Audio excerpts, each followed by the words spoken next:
Hi friends, ಎಲ್ಲರಿಗೂ ನಮಸ್ಕಾರ. ಎಲ್ಲರೂ ಹೇಗಿದ್ದೀರಾ? ಎಲ್ಲರೂ ಚೆನ್ನಾಗಿದ್ದೀರಾ ಅಂತ ಇವತ್ತಿನ ವಿಡಿಯೋವನ್ನು ಸ್ಟಾರ್ಟ್ ಮಾಡ್ತಾ ಇದ್ದೇನೆ.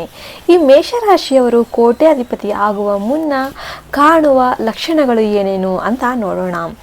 ಅವರ ಮನಸ್ಸಿನಲ್ಲಿ ಬರುವ ಹೊಸ ದೃಷ್ಟಿಕೋನ. ಹಿಂದೆ ಎಲ್ಲ ವಿಷಯಗಳಲ್ಲೂ ತೊಂದರೆ ಕಂಡಿದ್ದವರು ಈಗ ಅದೆಲ್ಲವನ್ನ ಅವಕಾಶ ಅಂತ ನೋಡ್ತಾರೆ. ಅವರ ಆಲೋಚನಾ ಶಕ್ತಿ ಬದಲಾವಣೆ ಆಗುತ್ತೆ. ದೇವರು ಅವರಿಗೆ ಅಂತರ್ದರ್ಶನ ನೀಡ್ತಾರೆ.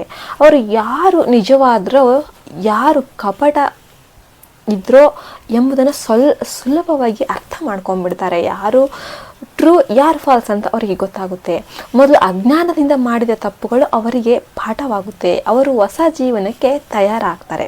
ಅವರ ಮಾತಿನಲ್ಲಿ ಪ್ರೌಢತೆ, ಕಣ್ಣಿನಲ್ಲಿ ಹೊಳಪು, ಮುಖದಲ್ಲಿ ಹೊಸ ಪ್ರಕಾಶ ಕಾಣಿಸಿಕೊಳ್ಳುತ್ತೆ. ಈ ಪ್ರಕಾಶವನ್ನು ಲಕ್ಷ್ಮೀದೇವಿಯ ಕೃಪೆಯ ಲಕ್ಷಣ ಅಂತಾನೆ ಹೇಳ್ಬಹುದು. ಈ ಸಮಯದಲ್ಲಿ ಅವರು ಯಾವುದಕ್ಕೂ ಕೂಡ ಬೇಸರ ಪಟ್ಕೊಳ್ಳೋದೇ ಇಲ್ಲ.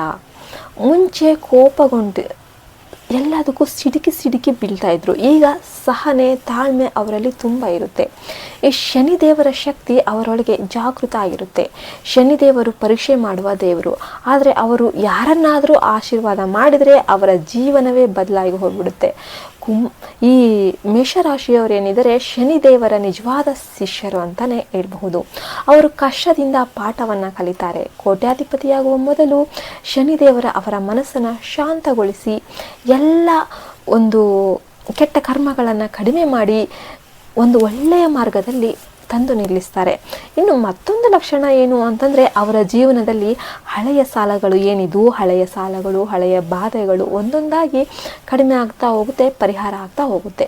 ಅವರು ಮೊದಲು ಹಣದ ಕೊರತೆಯಿಂದ ನರಳ್ತಾ ಇದ್ದರೆ ಈಗ ಅದೆಲ್ಲ ಆಗೋದಿಲ್ಲ. ಹಣ ಅದು ಸ್ವಲ್ಪದರಲ್ಲೇ ಹಣ ತೃಪ್ತಿಯನ್ನು ಅವರು ಅನುಭವಿಸ್ತಾರೆ. ಈ ತೃಪ್ತಿ ಬಂದಾಗಲೇ ದೇವರು ಹೊಸ ಸಂಪತ್ತು ನೀಡೋದಕ್ಕೆ ತಯಾರಾಗ್ತಾರೆ.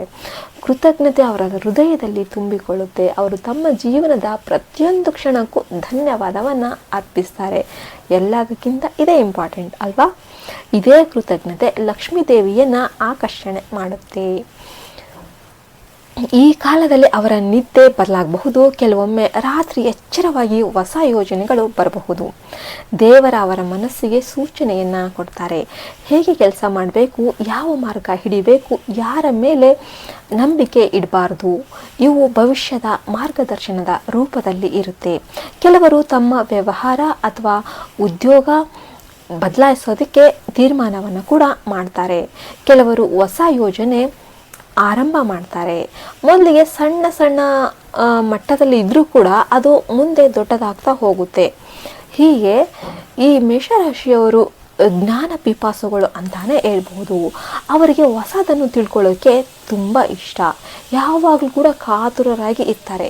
ಕೋಟ್ಯಾಧಿಪತಿಯಾಗುವ ಮೊದಲು ಅವರು ಯಾವುದಾದರೂ ಒಂದು ವಿಷಯದಲ್ಲಿ ತೀವ್ರವಾದ ಆಸಕ್ತಿಯನ್ನು ಬೆಳೆಸ್ತಾರೆ. ಅದು ಹೂಡಿಕೆ ಆಗಿರ್ಬೋದು, ತಂತ್ರಜ್ಞಾನದ ವಿಷಯ ಆಗಿರಬಹುದು, ಧ್ಯಾನ ಅಥವಾ ಯೋಗನೂ ಆಗಿರಬಹುದು.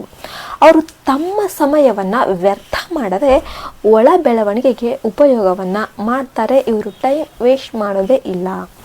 ಆ ಬೆಳವಣಿಗೆ ಏನಿದೆ ಅವರ ಯಶಸ್ಸಿನ ಬಾಗಿಲು ತೆರೆಯುತ್ತೆ. ಈ ಸಮಯದಲ್ಲಿ ಅವರು ಜನರಿಂದ ದೂರ ಕೂಡ ಆಗಬಹುದು. ಆದರೆ ಅದರಿಂದ ಬೇಸರ ಪಡುವ ಅಗತ್ಯ ಅಂತೂ ಖಂಡಿತ ಇಲ್ಲ. ಅವರಿಗೆ ಹೊಸ ಜನರನ್ನು, ಹೊಸ ಸಹಾಯಕರನ್ನು ಪರಮಾತ್ಮನೇ ಕಳಿಸ್ತಾರೆ. ಕೆಲವೊಮ್ಮೆ ಯಾರೋ ಅಪರಿಚಿತ ವ್ಯಕ್ತಿಗೆ ಅವರು ಬಂದು ಯಾರೋ ಒಬ್ಬ ಅಪರಿಚಿತ ವ್ಯಕ್ತಿನೇ ಅವರಿಗೆ ದೊಡ್ಡ ಸಹಾಯವನ್ನು ಕೂಡ ಮಾಡಬಹುದು. ಇದು ಬೇರೆ ಯಾರೂ ಅಲ್ಲ, ಅದು ದೈವದ ಸಂಕೇತ. ಇನ್ನು ಭಗವಂತನ ಯೋಜನೆ ನಮಗೆ ಹಣ ಅಲ್ಲದೆ ಇದ್ರೂ ಕೂಡ ಅದು ನಿಖರವಾಗಿ ಕೆಲಸ ಮಾಡುತ್ತೆ. ನಮಗೆ ಆ ದೇವರು ಪರಮಾತ್ಮ ನಮಗೆ ಸಹಾಯ ಮಾಡೋದು ಕಾಣೋದಿಲ್ಲ, ಆದರೆ ಯಾರೋ ಒಂದು ರೂಪದಲ್ಲಿ ಬಂದು ಎಲ್ಲ ಸಹಾಯನೂ ಮಾಡ್ತಾರೆ. ಸುತ್ತಲಿನ ಎಲ್ಲ ಅಸಹಜ ಘಟನೆಗಳ ಅರ್ಥವನ್ನು ಅರಿಯೋದಕ್ಕೆ ಪ್ರಾರಂಭ ಮಾಡ್ತಾರೆ. ಅವರು ಏಕೆ ನನಗೆ ಇದು ನಡೀತಾ ಇದೆ ಅಂತ ಕೇಳೋದಿಲ್ಲ. ಬದಲಾಗಿ ಇದರಿಂದ ನಾನು ಏನಾದರೂ ಕಲಿಬೇಕು ಅಂತ ಪ್ರಶ್ನೆ ಮಾಡ್ತಾರೆ. ಇದೇ ಅವರ ಒಳ ಬೆಳವಣಿಗೆ ಗುರುತು ಅಂತಾನೆ ಹೇಳ್ಬಹುದು. ಅವರು ಆಧ್ಯಾತ್ಮಿಕತೆಯತ್ತ ಹೆಚ್ಚು ಆಕರ್ಷಣೆಯನ್ನು ಹೊಂದ್ತಾರೆ. ಪೂರ್ವದಲ್ಲಿ ಆಸಕ್ತಿ ಇಲ್ಲೇ ಇದ್ರೂ ಕೂಡ ಧರ್ಮ, ದೇವತೆ, ಪ್ರಾರ್ಥನೆ ಇವರಿಗೆ ಹತ್ತಿರವಾಗ್ತಾ ಹೋಗುತ್ತೆ. ಹನುಮಾನ್ ಚಾಲಿಸ, ವಿಷ್ಣು ಸಹಸ್ರನಾಮ, ಶನಿ ಸ್ತೋತ್ರ ಇಂತಹ ಮಂತ್ರಗಳ ಪ್ರಭಾವ ಅವರನ್ನು ಆವರಿಸುತ್ತೆ. ದೇವರು ಅವರ ಮನಸ್ಸಿನಲ್ಲಿ ಶಕ್ತಿಯನ್ನು ತುಂಬುತ್ತಾರೆ. ಈ ಶಕ್ತಿ ಕಾಣದ ಶಕ್ತಿ, ಆದರೆ ಅದು ಅವರನ್ನು ಕೋಟ್ಯಾಧಿಪತಿಯಾಗುವತ್ತ ದಾರಿಯನ್ನು ಮುನ್ನಡೆಸುತ್ತಾ ಹೋಗುತ್ತೆ. ಇವರು ಈಗ ನಮ್ಮ ಅವರ ಒಂದು ಹಣದ ರಹಸ್ಯ ಏನಿದೆ ಅದನ್ನು ಜಾಗರೂಕರಾಗಿ ಇರ್ತಾರೆ. ಮೊದಲು ಹೆಚ್ಚು ಖರ್ಚು ಮಾಡ್ತಾ ಇದ್ದವರು ಈಗ ಉಳಿತಾಯ ಮಾಡೋದಕ್ಕೆ ಸ್ಟಾರ್ಟ್ ಮಾಡ್ತಾರೆ. ಹೂಡಿಕೆ ಮಾಡೋದಕ್ಕೆ, ಒಂದು ಬುದ್ಧಿವಂತ ಹಣ ನಿರ್ವಹಣೆಗೆ ಇವರು ಸ್ಟಾರ್ಟ್ ಮಾಡ್ತಾರೆ. ಇದು ಅವರಲ್ಲಿ ಬೆಳವಣಿಗೆಯನ್ನು ಸೂಚಿಸುತ್ತೆ. ಅವರು ಅಲ್ಪದಿಂದ ಆರಂಭ ಮಾಡಿ ದೊಡ್ಡದನ್ನು ನಿರ್ಮಾಣ ಮಾಡ್ತಾ ಹೋಗ್ತಾರೆ. ದೇವರವರ ಮನಸ್ಸಿಗೆ ಜ್ಞಾನ ನೀಡ್ತಾರೆ. ಯಾವ ಸಮಯದಲ್ಲಿ ಯಾವ ನಿರ್ಧಾರ ತೆಗೆದುಕೊಳ್ಬೇಕು ಎಂಬುದರ ಅರಿವು ಕೂಡ ಅವರಿಗೆ ಚೆನ್ನಾಗಿ ಇರುತ್ತೆ. ಅವರ ಒಂದು ಅಂತರಾತ್ಮನೇ ಮಾರ್ಗದರ್ಶನ ನೀಡುತ್ತೆ. ಇನ್ನೂ ಒಂದೆಡೆ ಅವರಿಗೆ ದೇವರ ಕೃಪೆ, ಇನ್ನೊಂದೆಡೆ ಅವರ ಶ್ರಮ, ಈ ಎರಡು ಬೆರೆತು ಅವರ ಜೀವನದಲ್ಲಿ ಅದ್ಭುತ ಫಲ ಅನ್ನೋದು ಸಿಗುತ್ತೆ. ಅವರು ಹಿಂದೆ ಕನಸಲ್ಲೂ ಕೂಡ ಊಹಿಸಿದ ಅವಕಾಶಗಳು ಎಲ್ಲವೂ ಕೂಡ ಬರುತ್ತೆ. ಕೆಲವೊಮ್ಮೆ ಯಾರಾದರೂ ಒಂದು ಮಾತು, ಒಂದು ಘಟನೆ, ಒಂದು ಭೇಟಿ ಅವರ ಜೀವನವೇ ಬದಲಾಯಿಸುವ ಒಂದು ತಿರುವಾಗಿ ಬಿಡುತ್ತೆ. ಅದನ್ನೇ ನಾವು ದೈವದ ನಿರ್ದೇಶನ ಅಂತ ಕರಿತೇವೆ. ಈ ಮೇಷರಾಶಿಯವರು ಕೋಟ್ಯಾಧಿಪತಿಯಾಗುವ ಮೊದಲು ಇದೇ ರೀತಿಯ ದೈವಿಕ ಸಂಕೇತಗಳು ಅನುಭವಿಸ್ತಾರೆ. ಮತ್ತು ನಿಮ್ಮ ಮೇಷರಾಶಿಯಲ್ಲಿ ಯಾವ ನಕ್ಷತ್ರ ಅಂತ ಕಮೆಂಟ್ ಮಾಡಿ ನನಗೆ ಹೇಳಿ. ಎಲ್ಲರೂ ಜೈ ಮಹಾಲಕ್ಷ್ಮಿ ಅಥವಾ ಜೈ ಶ್ರೀರಾಮ್ ಅಂತ ನಿಮ್ಮ ಇಷ್ಟದ ದೇವರು ಅಥವಾ ನಿಮ್ಮ ಮನೆ ದೇವರ ಹೆಸರನ್ನು ಕಮೆಂಟ್ ಮಾಡಿ.